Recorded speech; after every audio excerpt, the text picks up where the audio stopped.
जब भी हम साइंस, तहकीक या इजादात की बात करते हैं तो ज़हन में फ़ौरन यूरोप, अमेरिका या जदीद मगरबी दुनिया का तस्वुर आता है।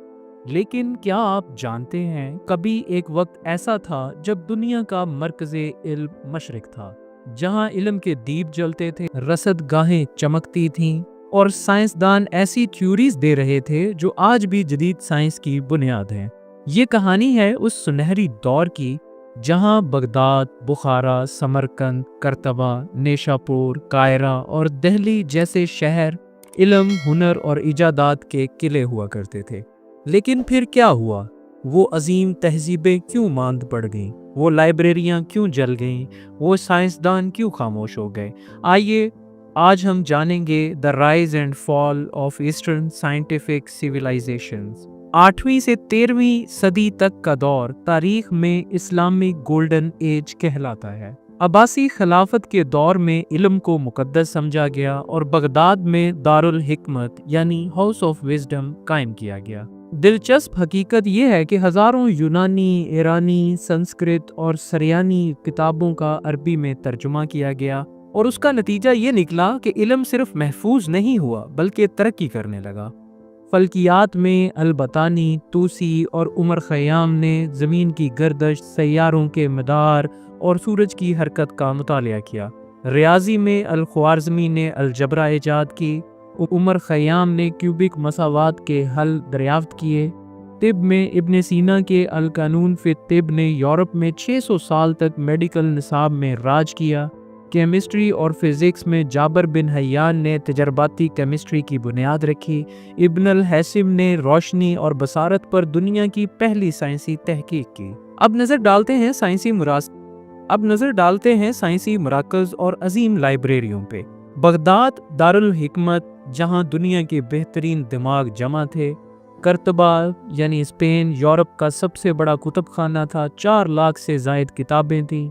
नेशापुर, समरकंद और कायरा की रसदगाहें, मदारस और यूनिवर्सिटीज़ जो इल्म की रोशनी फैला रही थी। सफ़र और तबादला ख्याल ये था कि साइंसदान एक शहर से दूसरे शहर जाते, मुकातबे फ़िक्र बनते। फ़लसफ़ा और साइंस, तसव्वुफ़ और मंतक सब एक ही कमरे में थे।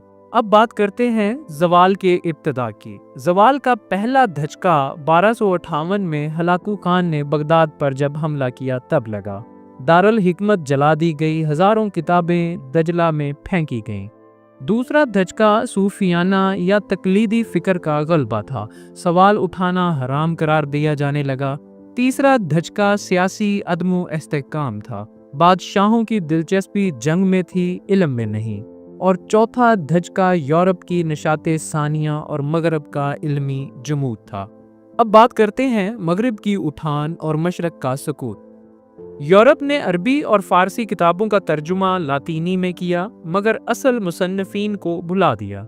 न्यूटन, कोपरनिकस, डिकार्ट मशरकी उलमा से मुतासिर थे, मगर सारा क्रेडिट मगरिब ले उड़ा। दोस्तों, अब बात करते हैं कि सच को क्यों छुपाया गया। इस्तामारी ताकतों ने मशरक को पसमानदा दिखाने के लिए तारीख को तब्दील करके रख दिया। दरसी किताबों में सिर्फ मगरबी साइंसदानों का तज़किरा होता रहा और हमने भी अपनी लाइब्रेरियों की राह को फरामोश कर दिया। क्या आज भी मशरक फिर उठ सकता है? जी हाँ, अगर हम अपनी तारीख, विरसे और इल्मी खजानों को पहचान लें, अगर हम साइंस, फ़लसफ़ा और टेक्नोलॉजी को मुकद्दस समझें, तो वही मशरक जो रोशनी का मरकज़ था दोबारा जगमगा सकता है। मेरी कौम के नौजवानों के लिए ये एक अहम पैगाम। ऐ नौजवानों, तुम इब्न अल हैसम की नस्ल से हो, तुम्हारी रगों में अल बैरूनी का तजस्सुस है, तुम्हारी आंखों में उमर खयाम का रियाजी है। उठो, किताब से रिश्ता जोड़ो, सवाल करो, तहकीक करो, क्योंकि मशरक के ज़वाल की इंतहा शायद तुम्हारे अरूज की इब्तदा हो। दोस्तों, ये वीडियो सिर्फ तारीख नहीं, एक आईना है जो हमें बताता है कि हम क्या थे और क्या बन सकते हैं। अगर आपको ये वीडियो पसंद आई हो तो साइंस ऑफ ईस्ट को सब्सक्राइब करें, इसे शेयर करें ताकि रोशनी फैलती रहे, और कमेंट्स में ज़रूर लिखें कि आपका पसंदीदा साइंसी शहर या साइंसदान कौन सा है।